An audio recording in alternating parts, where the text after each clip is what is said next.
So today we have Michael here, and Michael is, I don't want to speak for him, I'll let him speak for himself. But Michael dealt with, I think, something that I can say a lot of us would consider a nightmare when it comes to welcoming a new family with your partner. Um, and if you want to just start and we can go from there. All So right. your wife is pregnant. Yeah, so my name is Michael. Thanks for having me here, first and foremost. No I certainly problem. appreciate it. We can jump right in. Let's jump Mm-hmm. right in. So, July 2020, Mm-hmm. my wife at the She had time, COVID. yes, Okay. my wife at the, sorry, July 2019, my apologies, 2019. Okay. 2019. My wife at the time, Saban, came to me, surprised me one day and said, we're having a baby. Mm-hmm. Um, wasn't planned. Mm-hmm. Just kind of luck of the draw. Okay, we're having a kid. Kid was supposed to be born, our son Melik, Mm-hmm. chose the name. He was supposed to be born 20, March 2021. Right by my birthday. Yeah, March Okay. 2021 he's supposed to be born. So I'm guessing it would have been July 2020. I'm mixing my Okay. dates No up. It's been a worries. while. We So can edit that. yeah. So surprised we were having a baby. Exciting news. Michael was like a deer in headlights. Mm-hmm. We were married at the time. We were still living with her parents at the time, but we're having a kid. Mm-hmm. Okay, I guess we have 9 months To to prepare. to prepare. And for me, that's what I kind of went with. Mm-hmm. It's 9 months. We'll get all the crannies out the way, stroller, the crib, the A, Yeah. B, C, and It will D. all Yeah, it come. would all come. It's 9 months, right? Yeah. So, pregnancy was to me, a normal pregnancy. After first trimester, Mm-hmm. the morning sicknesses, the different mood swings, vibes, But nothing out of the nothing other than ordinary. ordinary as far as I was aware of, or we were aware of at the Yeah. time. Second trimester, same thing. We were planning along the way. We had a condo that was being built at the time. Mm-hmm. We were supposed to move into either shortly before the baby was born or shortly after. Okay. Um, Hey, we go through the summer, go through the fall. We're in height of COVID now. Mm-hmm. Seven at the time was a flight attendant with Air Canada. Okay. She happened to get laid off, so she was home pretty much For the rest of the for the rest pregnancy. of the pregnancy. We hit November. Yeah, we hit November. The last thing I remember in November was beginning of November. We had Halloween, Mm-hmm. and then we went into November, and I think it was November 23rd. Mm-hmm. Savon woke up one morning and said, I have a really bad headache. Mm-hmm. But okay, Mm-hmm. you want to go to the doctor? She's like, no, I'll take some medication, take some pills for it. She did. Later that Saturday, we went out to a friend's house, came back home, and she was like, no, the headache is still there. Mm-hmm. Maybe I need to call a family doctor. I'm Okay. pregnant, all those things. Okay, cool. Let's call a family doctor. So we called a family doctor, which would have been the Monday. Okay. He said, go to the hospital. Just because we're in the middle of COVID, I can't really see Mm. you. Go Yeah. to the hospital. So we went to the hospital, and because she was pregnant, they took her to, I guess, the NICU. Okay. Took her there, they checked out. And again, because we're in COVID, everything was COVID related. Mm-hmm. You may have COVID, so they secluded us to a room. Mm-hmm. They let you stay with her? They let me stay with her. They Okay. put us in a room. They did, first thing they did was a COVID test. Okay. Um, Results came back negative, no COVID. They kept us in the room, and they put on some IVs because they realized, I guess, her, what I'm looking for here.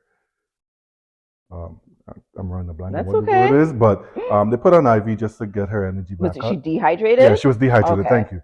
They put on the IV because of dehydration, Mm-hmm. and I would say around maybe 4 something the following morning, which would have been a Tuesday morning. Mm-hmm. They sent us home. Okay. Everything is normal. Baby is fine. Savan is back in good spirits, and by the Tuesday afternoon, which would have been the 25th of November, Mm-hmm. Savan was still complaining about really bad migraine headache. Mm-hmm. Um, so her mom at the time said, I'll take her back to the hospital. Mm-hmm. That was the Tuesday. To me, it wasn't no big deal because we just went to the hospital. They'll They check said out again. everything was Everything is fine. So okay. she'll go back again. Yeah, mom, you can take her. Mm-hmm. No problem. If someone had said to me that would have been the last time I would see my wife at the time Mm-hmm. alive, You would have been there for sure. one, I would have been there. Two, I probably would have said, no, Yeah. it's not funny. Um, but it wasn't funny because that was the last time I saw my partner at the time alive. When she walked through those doors, said bye, love you, see you later. Mm-hmm. Um, uh, the following day, which would have been the Wednesday, mom spent all night with her at the hospital all day. Um, I got a phone call maybe about 4 something in the afternoon. Mm-hmm. They've decided to do a CT scan on her because she has no COVID again. Everything is COVID related, no But COVID, this headache is but this still headache is there. still there. Mm-hmm. And it was a lot of pushing for the doctors to say, you know what, let's do. Mm-hmm. I remember the CT scan was scheduled to be around 5 something in the afternoon. So she said, around 6:30, bring some clothes to the hospital. They would let you in to bring the clothes and you can go about your way. Okay. I didn't think anything of it because they were doing a CT scan. They would see what was going on. I'm thinking it's going to be nothing. You're just going to wait for the results. Just going to wait for the results. Yeah. So around 6:30 on that Wednesday, that would have been the 25th of November. I called, my mother-in-law at the time to say, hey, I'm downstairs. No answer. Okay, that's strange. Call again, no answer. So the third time I was about to make the phone call, my phone rang and it was her. I was like, hey, I'm downstairs. And instantly I heard the panic. And, we've all been in situations where we've talked to people and you can hear that instant panic in their voice. I heard it. And automatically, my instinct was like, this is not good. Yeah. This is absolutely not good. If she is the individual that I know, if she is panicking, something is up. She's like, you need to get here immediately. Savon is unresponsive. I was like, what do you mean? Just come upstairs. So, get out the car, run to the door. I had to explain to security, hey, my wife is upstairs. She is pregnant. I just got a message saying she's unresponsive. I need to get here.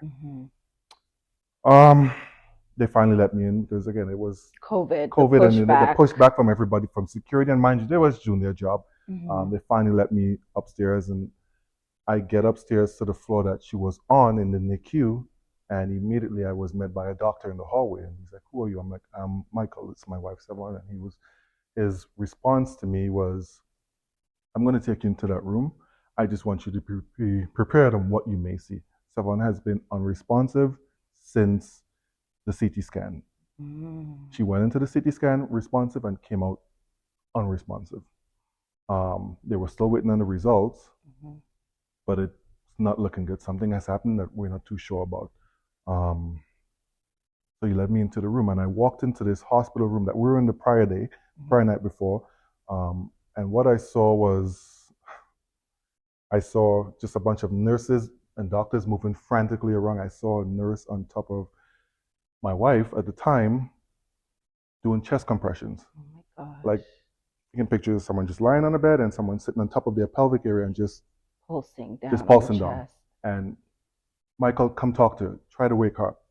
And it was immediately my reaction was, okay. I don't know if it was just an out of body experience me, or I just had to go into this space where I had to just kind of just do what I was being told. Yeah. Savon, wake up. Savon, I am here. You need to snap out of this. If we wake up, we have a family, saying anything to get a response and reaction from her. And nothing. And this went on for maybe about a good 5 to 10 minutes, me being there just talking to these doctors just moving around me as they try to wake her up. At some point, they asked me to step out the room with her mom, and we stepped out the room, and the doctor came out, and he said I remember him pulling us aside and saying to us that we got the results from the CT scan, and someone had a lot of fluid buildup in her brain. They don't know what caused it, but she needs to have emergency surgery at St. Mike's Hospital. And we need to call an ambulance because it's that critical to get her down to St. Mike's. Okay? no problem. You guys Do what you need to do do. what you need to do. Call whoever you need to call. Hmm. At that point, I remember calling my mom at the time and Sevon's dad Hmm. to let them know, hey, this is what happened. This is what's happening. We're heading to St. Mike's. Call whoever you need to call. Yeah. But meet us down there. Hmm. And I remember shortly after that, the mom and I, we jumped in the car. We head down to St. Mike's. As we were leaving the hospital, I remember hearing the helicopter on Taking top of off. North York General Hospital taking off, Hmm. and I knew that was my wife in that helicopter. Um, but again, I was going back to the outer body experience, present but not really Yeah. present in terms of the ramifications of what's actually happening. Yeah. Um, You're just doing what needs to exactly, be done. just kind of reacting to Yeah. everything. So we rushed down there, got there. I don't know if we got there before or after, but it was the same thing. You meet a bunch of people stopping you from entering the hospital. They need to know A, B, C to Z. Hmm. Finally was able to let us in. At that point, it was probably late at night now, probably after 11, close to midnight. Sevon ended up having the surgery just after midnight. So they did brain surgery. They did on the her. brain surgery to Okay. release the fluid buildup. At that point, everyone had come to the hospital. It was my family, Sevon's family, co-workers, friends. Hmm. It was an army of us. Yeah. And they let you guys all They in? let us all into the waiting area downstairs of the main floor at St. Mike's Hospital. Okay. There was probably about close to 50 people. Hmm. They allowed myself and her mom to be upstairs in the hallway outside of the operating room. And I think it was after 1 a.m, the doctor came out and he said to us the surgery was successful, which is great. Amazing. Amazing to hear. Surgery was successful. However, a lot of damage was done. Hmm. And now it's up to Sevon to come out of it. There's nothing else we can do. We just have to Hope that she just hope she opens her eyes and she comes out of it. Go home, get some rest. There's nothing you can do here. So at that point, I remember going downstairs and kind of giving everyone, close to 50 people, an update of what's happening. And again, I'm still moving in just kind of a reactive mode, so to speak. Just You kind of haven't gotten the time to take in everything that's going on. No, and I'm aware of what's happening. A part of me is aware of the magnitude of what's transpiring here. And I don't know if it was my body or my being kind of going into a place, a safe place, so to speak, of, okay, you know what's happening, but do what needs to be done. I have all these people who are looking at me. For answers. Sevon's parents, they're Armenian, of Armenian descent. Their English is not their first language. Okay. Right? So I'm at the forefront of this. Right? So it's helping them understand what's happening with their daughter, helping other family members and my family members and friends understand that, okay, someone had surgery, there was fluid buildup in her brain. That's what's has been causing her to have these headaches that she's been talking about for 72 hours. There's nothing we can do. Surgery was successful. Let's move forward. I want to ask one question. Before the first initial headache, has she ever complained about headaches at all in the pregnancy? Just regular, I guess, headaches that we all get. Okay, so then this one came, you really at first didn't think anything? Didn't think anything of it because, when she has a headache, she's not complaining or showing any type of other symptoms prior to that. So let's just go home, guys. Going back to where we're at the hospital. Let's go home. If there's anything, we can come back tomorrow and see her, which would have been Thursday, November 26th. Okay.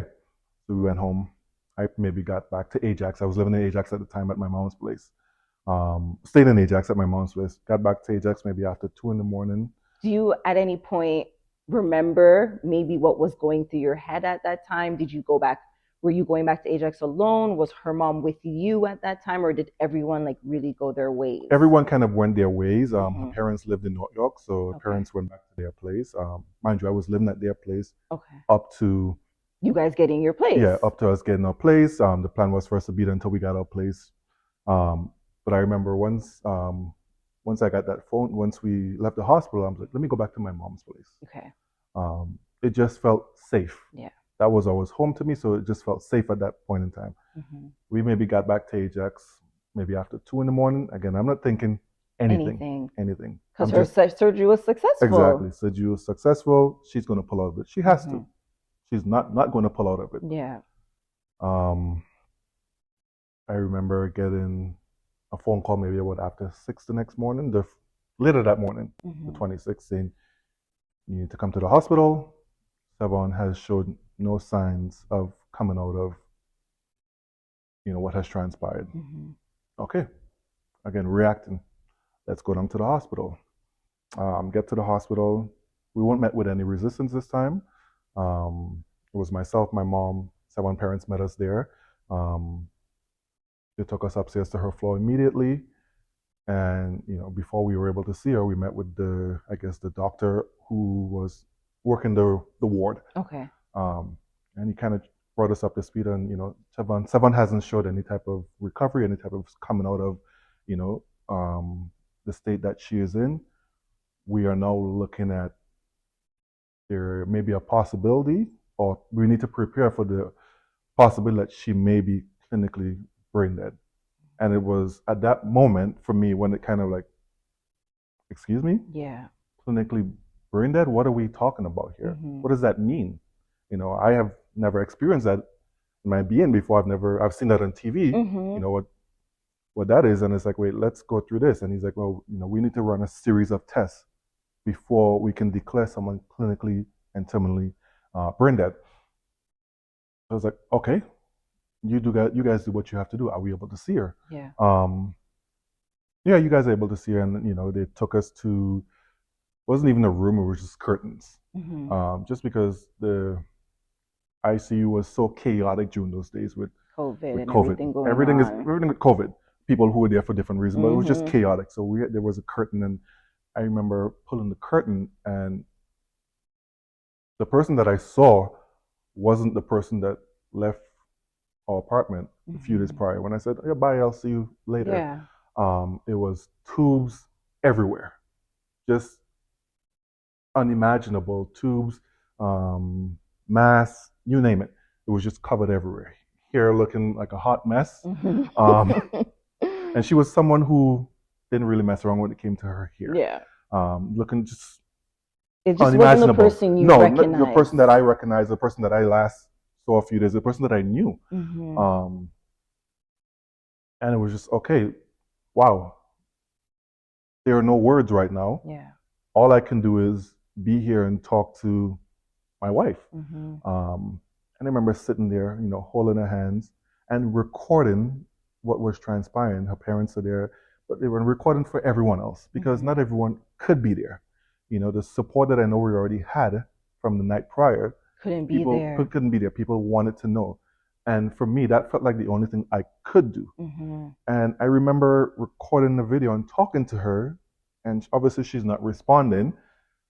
And I remember holding her hands in one of the videos and playing with her fingers, and you need to wake up. We have so much to live for. You have so much to live for. You have a family that loves you. You have friends that love you. You're going to be a mother.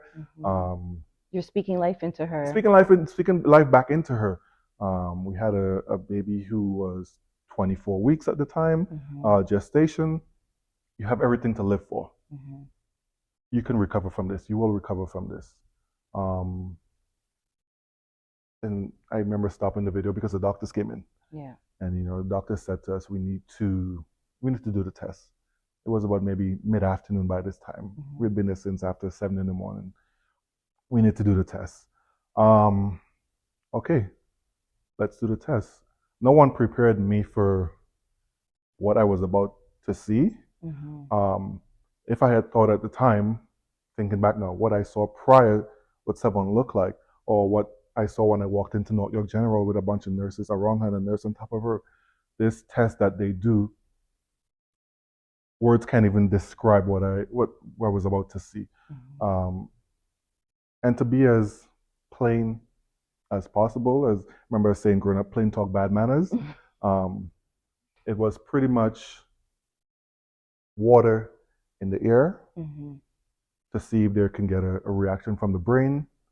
Okay. A piece of paper across the eyelids, a scraper under the foot to see if there were any type of reaction that she would move. To see if the brain can kind of trigger your any nerves. Type of movement. And it was continuous. They do it for like 30 minutes. Mhm. And this went on for maybe about an hour and change, do a 30-minute interval and stop, just Yeah. back and forth. And we just stood there I remember standing there in complete shock. I don't know what her parents were thinking or feeling at the time. It had to be something close to or What similar to you were feeling. what I was feeling. And it was just, wow, Yeah. this is what they do to people. Mhm. This is what my wife is going through. And wait, there is no type of reaction at all from her. Mhm. And at that point in time, it started to kind of click for me. It's Sink like in. thinking that the inevitable Might be might be happening. happening, Michael. Um, I know you need to get yourself in a place where You're want mentally yeah, prepared for the I next was exactly steps. mentally preparing for the next steps. Thank you. Um, and you got to do what you got to do.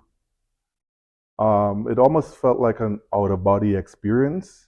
Just kind of watching that, and then the doctors stopping and saying,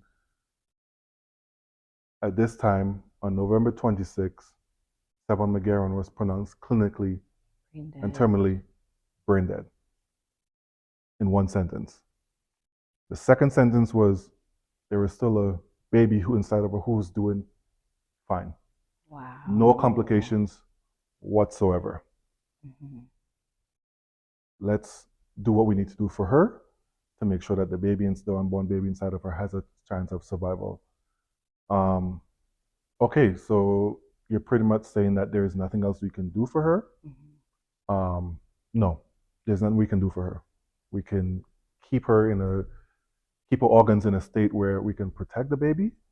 And this is just how the conversation went. Yeah. This wasn't no big set of, a huge set of time frame. This is just how the conversation went from she's clinically brain dead, we pronounce her clinically brain dead, we're transitioning to how can we support Save the this baby. and save this baby.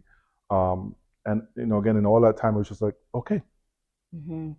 You went back into do what we need to let's do. do what we need to do. And I remember at that point in time, after the doctor said that to me, I was like, I need a break. Yeah. I'd been up there for so long and locked in for so long that I just needed fresh air. Mm-hmm.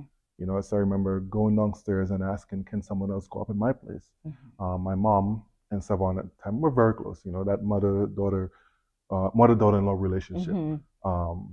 Sort of the daughter she didn't have before. My mom was able to go up. And, at that point, it was everyone else who was down there the night prior were there, plus some. Okay. And it was just more or less, let's bring everyone up to speed now. Mm-hmm. Me going around, explaining to everyone this is happening, giving hugs. People are now crying because now it's the reality that sinking in she's been pronounced clinically brain dead. And I remember myself at the time, and I can still picture myself, just outside the hospital on the Queen Street or Victoria Street downtown. With the circle of her best friends, just kind of explaining to them and hugging everybody. It's gonna be okay. We're gonna be okay. Yeah. The baby is fine. We will get through this. And again, I have the words of the doctor in the back of my head, but it still hadn't really sunk in for me because I'm just in a reactionary mode when it comes to everything that's transpiring, bringing everyone up to speed. And I remember I was downstairs for about 20 to 30 minutes with everyone, and then they came downstairs and they're like, the doctors want you back upstairs. Mm-hmm. Okay. I go back upstairs and they were now talking about moving her to a different hospital because there's nothing else St. Mike's could do for her. And the reason they wanted to move her was because the baby. So they were like, you have two options. You have Mount Sinai or you have Sunnybrook. Okay. Because they have the level 3 NICUs. At that point in time, I didn't know what a NICU was before. What is it? It's all new to you. It's all new to you. Using words that I have no idea or the Yeah. meaning of. What's a NICU? But we need to move her to a NICU. It was myself, my mom, and Savon's parents. Mm-hmm. And immediately her mom jumped up and said, Mount Sinai. Mm-hmm. Okay, that's what she wants. I came to find out that Savon was born at Mount Sinai. I didn't know if I knew that before. Or at that moment, you just didn't remember. I just didn't remember. But yeah. Okay, that's what mom wants. You're the husband. Are you okay with that? That's no problem. Yeah. Let's move her to Mount Sinai. It's right up the street. That's where she was born. Maybe a miracle can happen there. Mm-hmm. You know, I think that was the first time I thought of the word miracle. Yeah. Um, that was the Thursday. So the Thursday night they moved her to Mount Sinai. And then the Friday, I remember leaving the hospital, you know, got in with everyone at my mom's house in Ajax. Everyone, there was about 50 of us going back to Ajax. Mm-hmm. Whether the COVID restrictions were in place or not, I don't remember. At But this nobody point, cared no at one the cared point. about No one that. cared about that point. You know, Savon has been pronounced clinically brain dead, but you know, she can still wake up. Mm-hmm. Miracles have happened, and that's when the word miracle started being talked about, circulating around the house. You know, I grew up in the church, so my mom started calling all the people that she knew from the church, and there was all these prayer warriors immediately just praying for Savon, our unborn child at the time. We're going to have this miracle. Everything's going to be okay. Everything's going to be okay. Everything's going to be. We're praying for a miracle. Miracles do happen. We have to believe that. I have to believe that.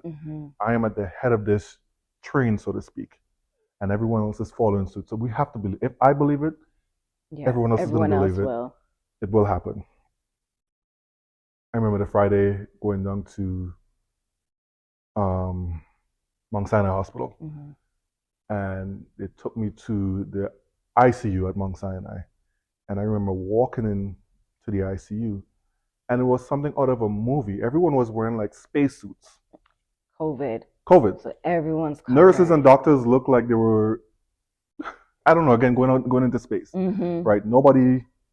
Full hazmat suits. The yellow hazmat suits, the gloves, and then they brought one for me and Savon's mom. You guys need to put this on. Well, why? Savon is in a room where it's hooked up to an incubator of some type of sorts, where the ventilation system was different from everyone else. And come to find out, well, why? We found a virus. A virus in her. What is happening? And the doctors, and this one, the doctors said that we found a virus in her. We don't know what it is, so we had to isolate her. So she was in a room with a different ventilation system until they can get the results from this virus or bug that they found in her. How is she doing? Nothing has changed. Any signs? No, nothing has changed at all. She's still in the same state that she came out of the surgery from, that she came to a hospital in. How's the baby? He's perfectly fine. He is healthy, you know, as a 24 baby can be. We have no concerns about him right now. Okay, how long can we keep him in her? Because now I'm at the stage now where I'm trying to buy time. And I remember a doctor saying to me, we can maybe push it to a month. And I was like, oh, okay. If we can do a month with him inside of her, that means she's still here. Yeah. She can wake up. I think they end up getting the results back that same Friday night of the virus. And the virus happened to be shingles. So Savon. So there's no sign of the virus with the initial test. No. So this virus literally just appeared. It just appeared. Just appeared in her. So Savon had 2 years prior. We were in Australia in November 26, 2018. Savon was pronounced clinically brain dead November 26, 2020. So exactly 2 years prior, later, we were in Australia, and Savon contracted shingles out of the blue. Okay. She was a flight attendant, and I remember back in 2018, you know, when we were in Australia and she got the shingles, and us coming back from Australia, going to the doctor, and what happened? What would cause someone her age, early 30s, to contract shingles? Stress. And I remember that point in time before we went on a big trip to Australia, she was working a lot of hours, flying every day. Nonstop. And then we had this almost 21-hour flight to Australia. And as soon as we landed in Australia, she started talking about she had a rash near her pelvic area. Didn't know what it was or where it came from. Come to find out, she contracted shingles. So shingles came back again. That was the virus. 2 years later, the virus that they found in her was shingles. And instead of shingles coming out on her skin, the shingles somehow got into the stream and the fluid went to her brain. So the headaches was from the shingles getting into a stream and get into her brain. The fluid buildup was the fluid that just came with it. Yeah. So Savon was the term that they used was varicella. Was Varicella. varicella? Varicella is a shot that we all get. Okay. It's an immunization shot. We Okay. get it as kids. Okay. And varicella is in the same family as shingles and all those things related to shingles. It's probably the worst one to get, which is why we get the shot for it. Again, I had to learn this all You're learning all after this the fact. in the moment. In the moment and after Yeah. after the fact. And I remember speaking to our family doctor about it, because he was in the loop. He didn't really have a big part to play with what was happening with Savon, but he had to be in the loop. And varicella is one of the rarest disease or disease that any one of us can get. Okay. It is very rare. They talk about it in books because of how rare it is. They learn about it in medical school because you don't really see it. Okay. You hear about it. And I remember her doctor saying to me, he's been in this practice as a specialist for over 30 plus years, and he's never had a patient before Wow. who contracted varicella. How did it happen? There's no answer for it. It just happens.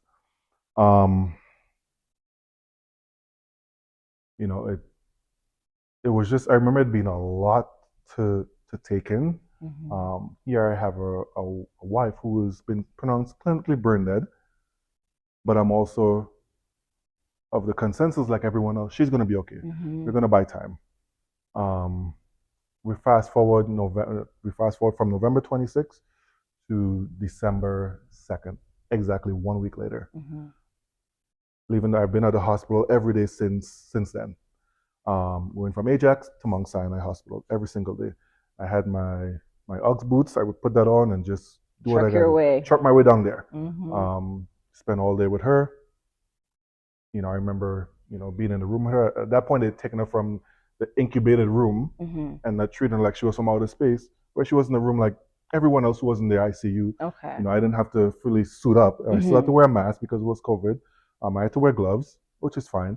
And just going down there, taking videos of her, for everyone on the outside could see, because again, people can visit her. And I remember they shaving her head. I was finally able to see all of this. And I remember they shaved her hair. And I made a video laughing and making jokes about it, saying she's going to be so pissed that they shaved her head in one spot and not the whole thing. Again, just trying to make light of the situation, not only for myself, but when she pulls through. When she pulls through, so we can laugh about this, right? And I remember sharing the videos with her cousin, one of her cousins who happened to be her hairstylist, and her cousin was like, "Yep, someone's gonna be so mad at. She's gonna be so mad at you for letting them do that, and she's gonna be so mad at me because I don't know how to fix this." Yep. Everyone's just trying to make light of this situation. And I would go down there from every day from November 26th right up until the morning of December 2nd. I remember leaving the hospital maybe after 10 on December 1st, getting home, maybe stopping at a friend's house, because at that point everyone wants to see you. Everyone wants to be there for you, right? That's all people can do, right? The support people just know how to be there for you and want to be there for you. And I remember getting home to Ajax maybe after midnight. And then about finally falling asleep, I think was after 3.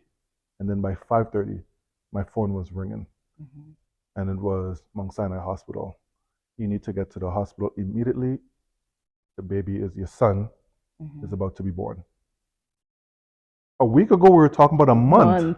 What happened? Yeah. You need to get here immediately. Okay. I remember saying to my mom, I cannot drive to the hospital. There's no way I can drive. She's like, let me call your brother. He lived in Pickering at the time. She called him. He's like, yeah, I'll come take you guys. Again, calling everybody, her parents, family, friends. Get down to the hospital, and they're like, we're going to only allow your parents and her parents to go up. Okay, no problem. We get up to the NICU. Here I am in the NICU now. Savon has been moved on from the ICU on the 18th floor to the NICU on the 17th floor. Okay. She's about to give birth. Well, what happened that she's given birth? She developed a fever overnight. All while being brain dead. So everything else was working. Yeah. Besides just the brain. And they were worried about the baby.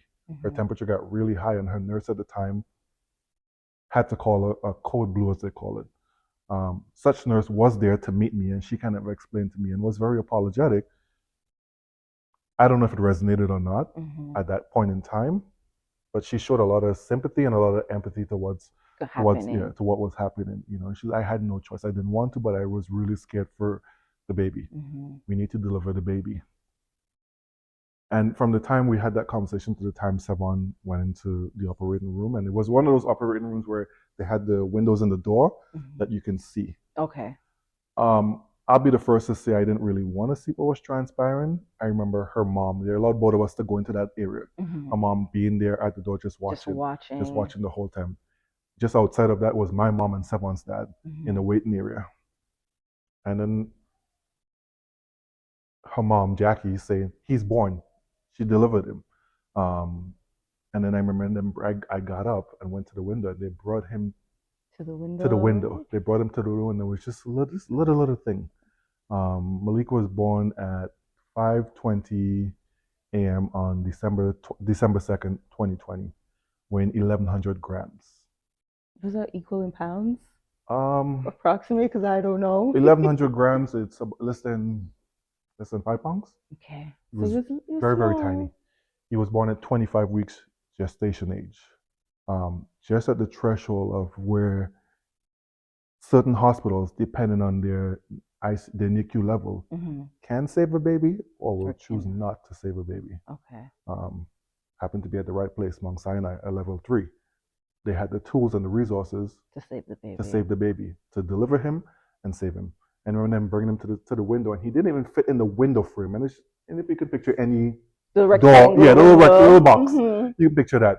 And this little thing just loud, just screaming. And then I remember just standing there watching. They took him back to her, and they put his cheeks on her face. And then I was like, okay.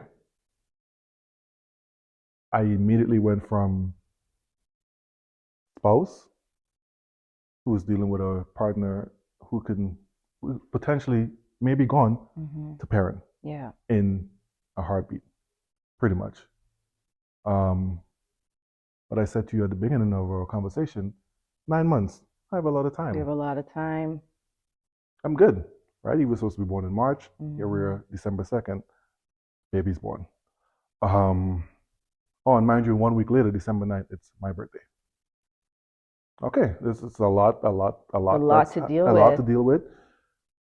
And I remember him being born. He came out. They brought him in, and they brought him out inside of the, I guess, a little incubator that they put babies in, and he was just wailing, like just loud. Okay, the nurses and doctors like, this is good. This is a healthy 1,100 grams baby, but he's healthy. His scream is loud. His lungs is good. His lungs are strong. And I remember having a conversation while recording again, because I'm trying to capture all of this, not only for myself but for her and when she makes for everybody. She makes it. I'm just recording all this, and I remember talking to him. Welcome to the world, Malik Michael Atherton. Your mom is so proud. She did such a great, amazing job with you. Just whatever words came to my head at that point in time, I was just kind of spewing out to him, and they're like, "Dad, okay, we need to take him. We need to go take care of him, put him where he needs to go, and whatnot." You can see him in a little bit. Okay, no problem. What about mom? We'll do our best with her. We'll take care of her. But again, nothing has changed, Michael, when it comes to her situation. It was almost like, what the hell? I am about to be a single parent? It was that day it kind of just hit me. I'm about to be a single parent. This is... You're all this baby. Not all the baby has, because obviously you have other family members, but you don't know what's going on with his mom. I don't know. I have no clue. And then we're praying for this miracle. And I remember leaving the hospital that day he was born and going to one of Savon's aunt's house, and just standing outside smoking. I was like, I need to smoke a joint. I remember standing in the driveway of this house, and something just hit me. And in that moment, I just kind of felt a sense of calmness just came over me. And it was like, okay, this is what's happened. you need to be the leader of this for everybody. Mhm. So many people are not going to follow your lead. You're at the front of this, and everyone else is going to follow suit. And in that moment, I created a WhatsApp group for everybody. Mhm. You know, there was close to 150 people in this WhatsApp group. And in there, I kind of just went in and I created a voice note and just said, this is what's happening. Malik has been born. He's healthy. You know, we're going to buy as much time for Sevan as we Yeah. possibly can. I am going to advocate for that. We're going to be good. Mhm. Again, it was just peace that came over me. You know, a week later, which would have been December 9th, Your birthday. my birthday, nothing had changed with her. And now the doctors were starting to call for me every day. We need to make a decision with Sevan. We need to do something. And that decision was Sevan's organs. We wanted to be donated. I was like, wait, donated? Like, what are we talking about? On my birthday, you're talking about my wife donating her organs? Like, what are we talking about here? Sevan is an organ donor. What? Sevan's an organ donor? I'm like, this is news to me. But okay, cool. That she was an organ donor. That's her choice. Her choice. You know, I'm all for it. What are we talking about, by the way, in terms of organs? You know, her heart, her lungs, everything that's still functioning. That's still functioning. Okay. I guess I have to make this decision. Can we delay it? We can't delay it anymore. So December 13th was the day that we kind of all settled on after me just trying to advocate and push went to the point where I couldn't push anymore. It was, this has happened, this needs to happen. And I felt like a lot of it had to do with they wanted the bed. Because we know how important beds are to hospitals. They wanted the bed. So that morning we went to the hospital as myself, Sevan's mom and dad, and we did that final walk where all the nurses and doctors lined the hallway. And they brought out, and you know, I remember my boots. Every day up until then, I put my boots on, got on that floor, held my head high, just walked that hallway. And I remember doing the same thing, you know, and people were crying, you know. And I still, at that point, I don't think I had shed a tears yet because I was just in reactionary mode. Yeah. And, you know, we went to a back elevator, and when we got to whatever floor it was on, okay, you guys go right, we're going to go left to perform the surgery. So this is it, I guess. Just then and there. Then and there, this is it. In a hallway that was under construction. Again, she's going left, I'm going right with her parents. And that was the last, December 13th was the last time I saw the being of Sevan, the body of Sevan. It's, you know, I sit here and I talk about it, and it's almost like it's wow. You know, the word I can use is wow because there's no script for any of this. You know, I can never be prepared for something like this. How can you prepare for anything like this? You know, these things you see in movies, and I am here living it. Yeah. You know, every single day. And again, I have no choice but to body all of that because now I have to be a parent for a child who was born at 25 weeks, you know, and still needs to pull through. Yeah. The miracle that we, you know, myself and everyone was praying for, you know, we got the miracle. It was a baby. The miracle was Malik, you know, and I came to the, you know, the realization that it was never meant to be the three of us, right? And then even with that, thinking back to Sevan's pregnancy, the 5.5 months she had with Malik, the dedication that she showed in 5.5 months, it was second to none. You know, the care that she for herself and this child was second to none. You know, when people always say to me, Sevan would have been an incredible mother. I take offense to that. And the reason I took offense to that is because, you know, you're discrediting the 5.5 months that she shared with that child. Yeah. Without that work, she was a good mother. She was a good mother. Without the work that she put in those 5.5 months, baby would not have made it. He may not have made it. Mind you, the doctors played a part in it too, but it's the work that she did. You know, so even up to this day, when people speak about Sevan would have been an incredible mom, no, Sevan was a fantastic mother. We're not going to take that away from her, and I have to match that. Yeah. You know, I have to match it. I had and continue to have an incredible army around me, around Malik. We buried Savon on December 22nd. And I remember at her funeral, again during COVID, limited, I remember getting up on the pulpit at the church, Armenian church, that we got married at 2 years before, just over 2 years before that. And I remember one thing I said was, I won't allow what has transpired to define Malik and I. You know, it will be part of our story, it will be part of our journey, but it will not define him. It will not define us. And I remember saying then, and a lot of people took a lot of gripe towards the comment that I made, but I remember saying to everyone, or anyone that would listen, I can be a parent, I can be a father, I cannot be a mother. Yeah. It's not possible for me to be a mother to a child. And this child does deserve to have a mother. And it will happen. The Lord will take care of that. 4.5 months later, one way I met an incredible human being at the time. Her name is Sandra, who is my partner today. This would have been in April. Out of the blue. Wasn't looking for anything. It sort of just happened. This is my story. I called it baggage at the time because it was a lot. Yeah. And you know, she was like, "No, it's not baggage. This is part of your story. Let's stick with that." Sandra has 3 boys. We all live together today. We have a beautiful family from day one. You know, Sandra looked at Malik and treated Malik. Once I introduced her to him, she looked at Malik and treated Malik like it was her own child. Yeah.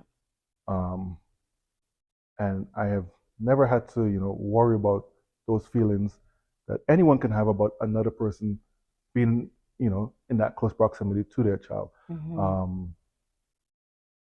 know, I chalk it all up to, you know, the Lord taking care of his child, taking care of me. I chalk it up to Savon doing her part, which was to, you know, that 5.5 months her and Malik had together, and then releasing the reins, not to me only, but to the person that I chose to raise this child and to give this child the best possible life that he has. You know, he looks at, you know, Sandra's three boys as his brothers. They look at him as the youngest brother, you know. We have a 22-year-old right now, a 17-year-old, and a 16-year-old, and Malik, who's the baby. He's the baby, and those 3 boys just love him. I have never heard the term stepbrother. Yeah. It is not a word that we use in our household. You know, even when it comes to me and those kids, it's when people ask me, how many kids do you have? 4 boys. You know, no questions asked. If you know the story, you know the story. Right? And that's just the way it is in our household. We are a family. We were brought together by the Lord.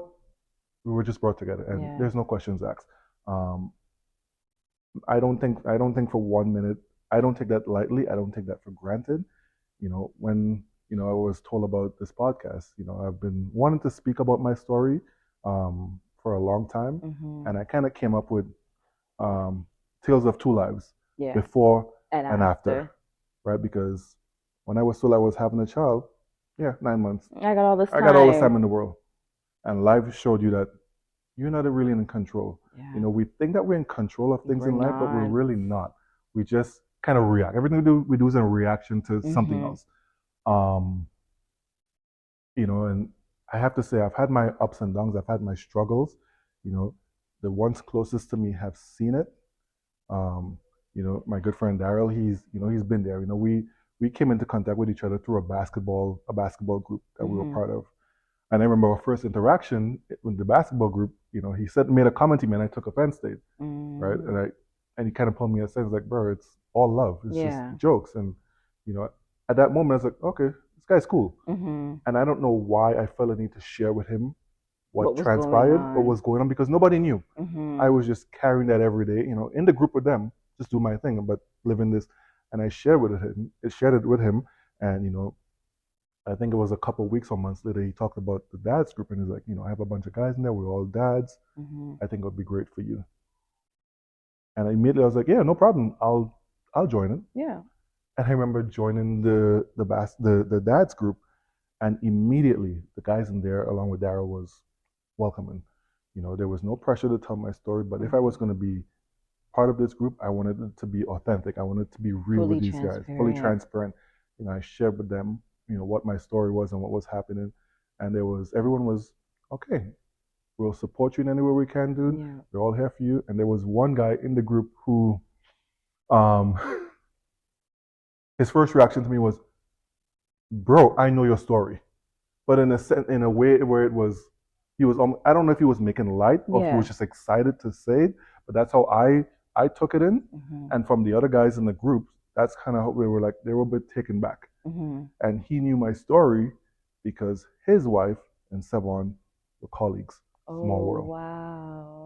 Wow. Safe to say he wasn't long for the dads group, and I don't think it had anything to do with how I felt because Yeah. I didn't allow his words to kind of dictate how I reacted to it. I had way more important stuff going on in my life that to worry about somebody who may or may not have spoken out of place. You know, I just felt welcome in a group where I had support from men. Yeah. Right. I had my family support, but I had a group of men who were all dads and parents that I could relate to. I could bounce things off of because this is all new for you. All new to me, and I was being mother and father. My story may be a little bit different from theirs, but it doesn't take away from the fact, which is the most important thing, that we're all parents. Yeah. You know, so being part of, you know, the dads group has been really beneficial for me, not only as a man, but also as a parent. You know, I think for men, we kind of hold everything internal. We feel like when we talk about things, it's a sign of weakness. But I also think that some women have to do better than that. I mean, have to do better with that because a lot of times they say, well, I want you to express your feelings and I want you to express your feelings. And sometimes a man expresses their feelings and forgive my language, but then they're being told, oh, you're a bitch or you're complaining or you're this. Yes. So it's like, what do you want? I definitely agree with that. And I think a lot of that stems from our upbringing too. In certain cultures, you're taught to be a man. You don't talk about things. You just deal with things. And here I had this group of men who were not judgmental at all in any way, shape, or form. They were all going through the same stuff I was going through, and each other was going through. And you know, being vulnerable in here this felt real. This felt good that I could be vulnerable, they could be vulnerable, and we can just talk about keep it real. Keep it real with each other. Hey, so and so has happened with me. Have you guys seen this before? Have you guys experienced this before? Nah, bro, that's totally new. You're on your own with that. You know, in a good, lighthearted way, right? Where you know, I couldn't go to my brother, for example, or my cousins, or other men in my life to talk about those things because you know it's pushed to the side. It was just pushed to the side, and I don't think it has anything to do with maturity. I think a lot of it has to do with men not being or feeling like we can talk about certain things or be vulnerable with each other because you look like you said, like a bitch, right? It's unfortunate society has kind of trained us to be that way and feel that way, right? You know, my story, you know, it is what it is. It's come and happen. I have learned to live with it. I've had a lot of struggles. I've had to do a lot of work on myself. I've had a lot of great people in my corner, a big support group. Yeah. I have an incredible partner who, you know, doesn't get a lot of credit for the role that she's played. She's just been so supportive from day one. And you know, she's had to deal with her own struggles being with somebody in the position that I was in and how early, you know, we met each other. Because the first thing people would think was, well, you were just married and 4 months ago you buried your wife and you met someone, you've seen someone. It's like, God brought her in your life. I didn't ask for this. She didn't. You think no one woke up a day and said, I want to be with a man who just had a newborn baby that lost a wife. Nobody asked for that position. I don't know if I would be able to do it, to be frank. But here's this individual who decided, yes, I can do this. I can do this. I want to do this. No questions asked. I am all in. You know, so I have had, you know, a tremendous support group from all around. You know, I continue to live on the hill that my situation, Malik's situation, the way he came into the world, he kind of started at the bottom of the hill and he's continued to climb. You know, Malik today is a 4-year-old that's almost 4 feet tall, is active, plays every sport, Mm-hmm. is loved, supported. And if you don't know his story, you would never know where What he he went started through. because he looks like any other regular Average 4-year-old, average four-year-old. 4-year-old, from being 1,100 grams to a healthy, full of life, chatty, Mm-hmm. 4-year-old today. Yeah. And it's because of the love that he has had around him. It started with Savon and the love that she had for him, the kid that, you Yeah. know, I don't like to take a lot of credit for this. Mm-hmm. I am doing what I have to do, Yeah. right? Because, during all of those times, thinking back, I remember thinking I had two options. I could run, I could put my boots in the ground and do what I have to do. Yeah. And I continue to live by that. I'm going to do what I have to do. I've been blessed and fortunate to have a beautiful family, a family that I love. You Mm-hmm. know, family is not made up of blood only, right? It's bigger than that, Yeah. right? I have now 4 boys Mm-hmm. that look for me to set the example for them. Um, and mind you, 4 boys that has parents in their lives. Sandra's 3 boys. Their dad is involved in their life, in their day Mm-hmm. in their day-to-day life.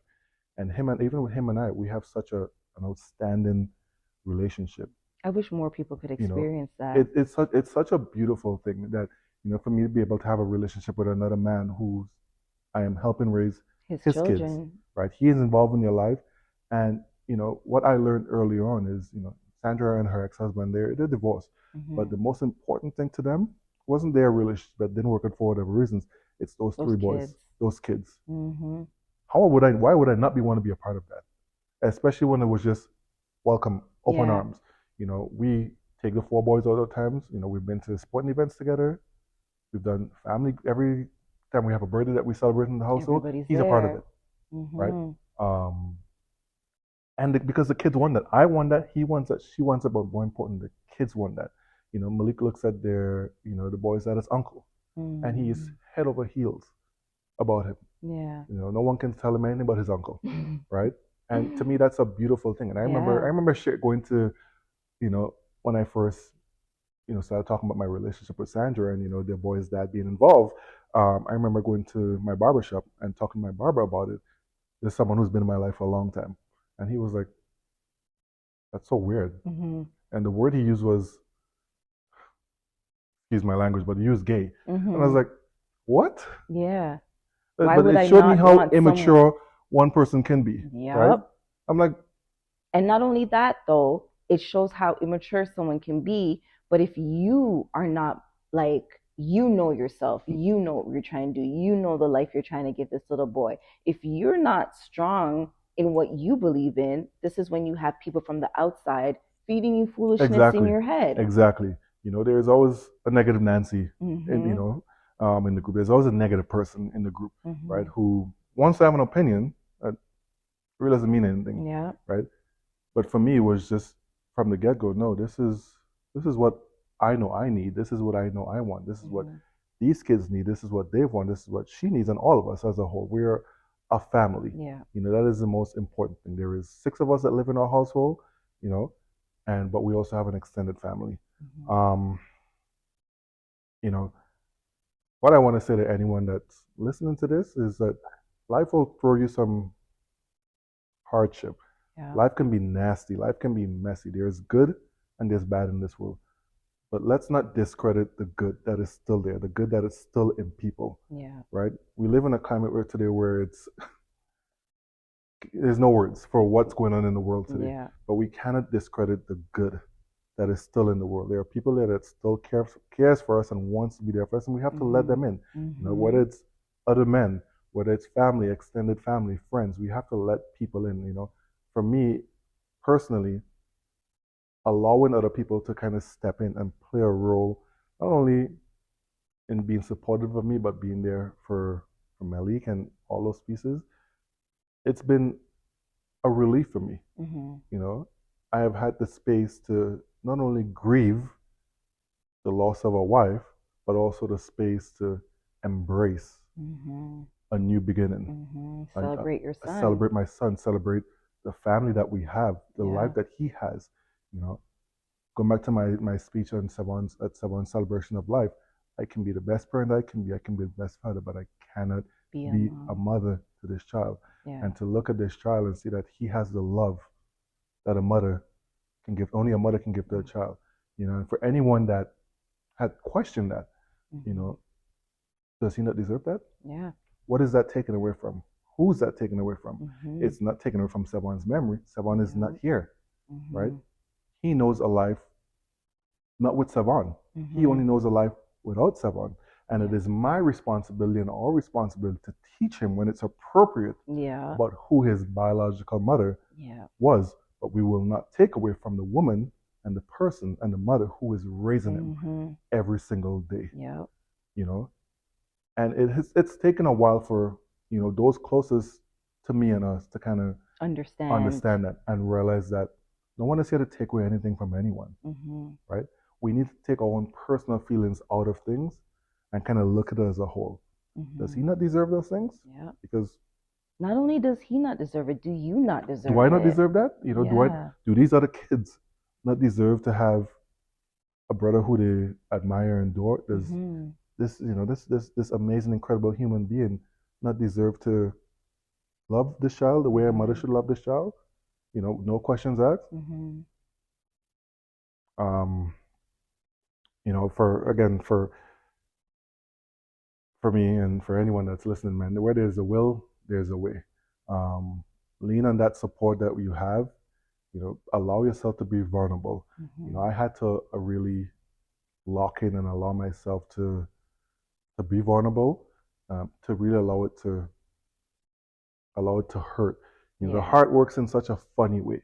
You know, we've been trained to think that when things happen in our life, you know, our heart is broken and we have to protect that. You know, I'm here to tell anyone, man, allow the heart to do what it has to do. The heart, it can and will get broken, but the heart is a beautiful thing. It's like a flower. And I learned that firsthand.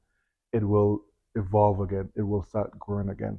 And it's okay. It is okay. You gotta water it. Exactly. Right. You gotta water, you gotta grow, you gotta be willing to do the necessary things to allow yourself to get to a place.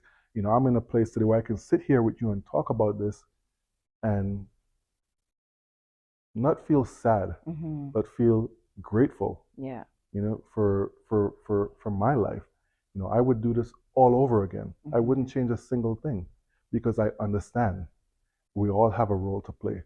You know, I lost a wife, I lost a partner, I have a child who will never know his biological mother in the sense that touch. You know, but that's okay. That is okay because he has everything else. Right? He has the next best thing. Right? You know, when I speak of Savon, when I think of Savon, I feel nothing but peace. I have made peace with what transpired in November 26, 2020. Complete peace with that. It's taken a lot of work. It's taken a lot of dark days. It's taken a lot of nights sitting in my hallway where only Sandra has saw that, you know, where my mom has saw that, right? Everyone else don't really see it. I share that and with who I want to share it with, right? But it's taken a lot of soul searching, a lot of growth to get to a place where I know that when I see a picture of Savon now, I don't feel sad. I smile. You know, I don't want to also sit here and say that it's not scary going into those spaces at times, but I've found that when I allow myself to go into it, I have the tools to come back out of it. Right? Peacefully. Yeah. You know, I'll quickly give you a quick example. I remember a couple of months ago, I went to a WWE event with Daryl and the guys, and we decided to park at the airport to take the train to go downtown. And we got to the airport, went to take the train, the Up Express, and little did I know that I have to go through Terminal 1. So one was a flight in Air Canada. When they're at Terminal 1. They're at Terminal 1. I hadn't been to Terminal 1 since early days of COVID, when someone did her last flight. Yeah. Every time I've traveled since then, it's always been Terminal 3. For some odd reason, it's just been Terminal 3. And I remember going in, walking down the ramp from the parking lot to the airport, and just this sense of anxiety, cold sweat, just hit me. And I remember stopping because I think either Daryl or somebody forgot something in their car. And it was almost like a timeout moment for me where I could just kind of catch my breath before I actually walked into the physical terminal And then they came back and they came back and we continued walking. And I was just, oh my God, I've been dreading this for so long. And here here it is, you and it's are. happening. And I remember, I think we were on the train or after the event, but I remember telling the guys about it. And they're like, dude, you didn't say anything. You didn't say anything to us. Again, these are men that care about me. Yeah. You should have said something. And I was like, yeah, I didn't want to put that on anybody, but the fact that you guys were there, Was I enough felt for safe. you. It was more than enough for me. That little pause that I got, Mm-hmm. I felt safe enough where I can kind of take this on and show myself that You got this. I got this. Mm-hmm. And again, it's that army of people, that kind of umbrella that I know I have around me. I may lean, Mm-hmm. but I'll never falter. Yeah. I'll never falter. And for anyone that's listening to this, man, lean on that support. Losing people that's close to us is hard.